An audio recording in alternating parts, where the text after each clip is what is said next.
मैं तुम्हें हिदायत अता करूंगा। ऐ मेरे बंदो, तुम सारे के सारे भूखे हो सिवाय उसके जिसको मैं खिला दूं।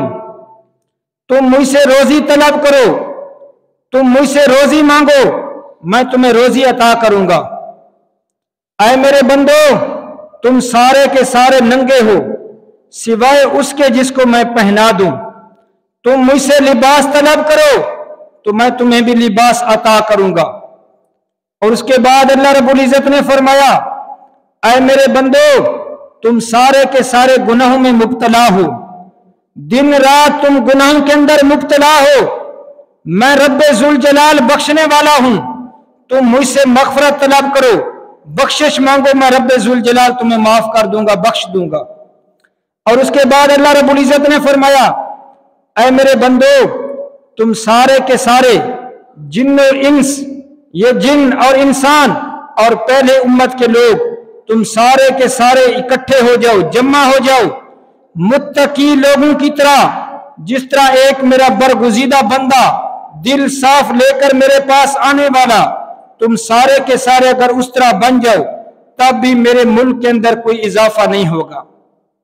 और उसके बाद फरमाया कि तुम सारे के सारे जिन और इंस और पहली उम्मतों के लोग, तुम सारे जमा हो जाओ, बदबख्त इंसान की तरह तुम भी बदबख्त बन जाओ, गुनाहगार बन जाओ, तब भी मेरे मुल्क के अंदर किसी चीज की कमी नहीं होगी, कोई नुकसान नहीं होगा मेरे मुल्क में।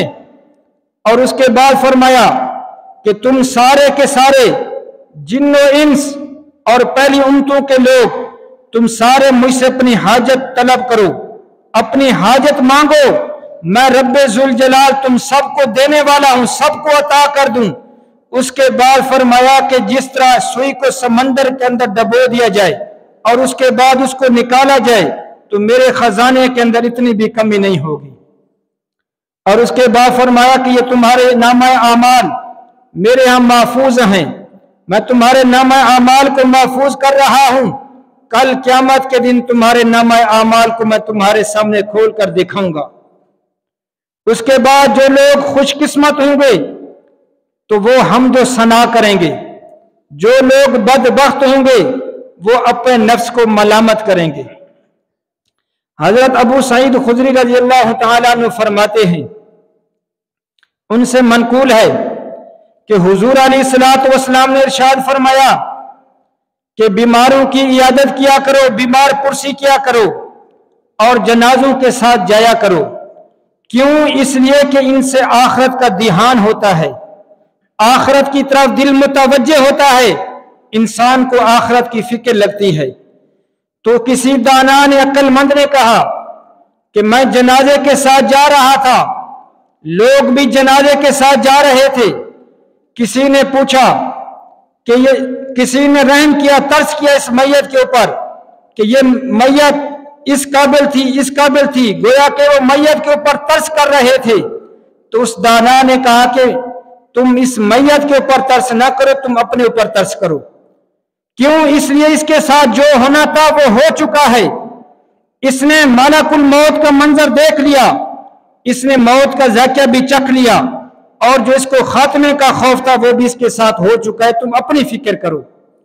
अबू दाऊद दरदा रज़ी अल्लाह तआला अन्हु फरमाते हैं, मैं एक जनाजे के साथ जा रहा था तो उसी जनाजे में से एक आदमी ने पूछा ये किसका जनाजा है? तो मैंने कहा कि ये आपका जनाजा है। अगर ये बात आपको बुरी लगे तो फिर ये मेरा जनाजा है। क्यों? इसलिए कि इन्ना का मय्यतुन व इन्नहुम मय्यतून। रब्बे जुल जलाल ने फरमाया कि जिस तरह ये दुनिया से जा रहे हैं तुम भी एक दिन इस दुनिया से जाओगे। इसीलिए जब मैं और आप इस दुनिया से जाने वाले हैं, इस दुनिया से जाएंगे तो उस दुनिया के लिए हमें तैयारी भी करनी चाहिए, आखिरत वाली जिंदगी। आखिरत वाली जिंदगी को अपनाने के लिए अल्लाह रब्बुल इज्जत ने उस जिंदगी की खातिर हमें दुनिया के अंदर भेजा ताकि तुम दुनिया के अंदर जाकर उस हमेशा वाली जिंदगी के लिए कुछ पालो।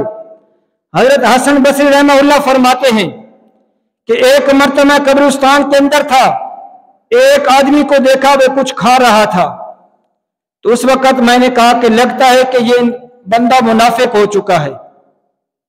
क्यों? इसलिए कि सामने मौत का मंजर गुस्तान के अंदर खड़ा हुआ है, वो भी खा रहा है।